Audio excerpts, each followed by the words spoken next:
ભાઈ આ ટાઈપનું નવીન પાન તમે હજી સુધી નહીં ખાધું હોય એ તમને હું લખીને દઈ દઉં તો એવું હું કામ કહું એના માટે વ્લોગ છેલ્લે સુધી જોવો.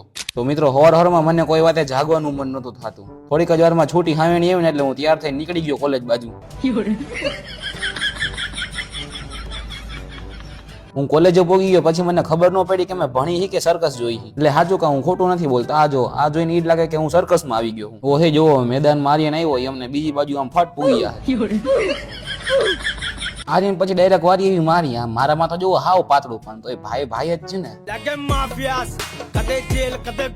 બોલો સર્કસ જોઈને પછી અમારે થઈ ગયા હતા લેક્ચર પૂરા. એટલે અમે બધે ભાઈ બંધ આવતા રહ્યા બહાર પિક્ચર જોવા. તો પિક્ચર જોતા જોતા લાગી ગઈ હતી ભૂખ એટલે અમે લઈ લીધા ચીઝ પોપકોર્ન. પણ ભૂલમાં હે ને બહુ જાજા આવી ગયા. હવે આ ખૂટ છે કે નહીં ખબર નથી. તો પિક્ચર જોયા પછી મને પાન ખાવાનું મન થયું. ત્યાં મને દેખાણું આ રેડ વેલ્વેટ વાળું પાન. બોલો આવું બાઠુકડું અમથું પાન ના 100 રૂપિયા. પણ મજા એમ આવી. જો તમારે આ પાનનું એડ્રેસ જોતું હોય તો પેલા મને ફોલો કરો અને કમેન્ટમાં લખો પાન PAN સેમ ટુ સેમ આમ લખશો ને એટલે હું તમને એડ્રેસ મોકલી દઈશ. જો તમે ફોલો કર્યું હોય છે ને તો જ આવશે એડ્રેસ, બાકી નહીં આવે. હા એટલે ફોલો કરવાનું ભૂલતા નહીં.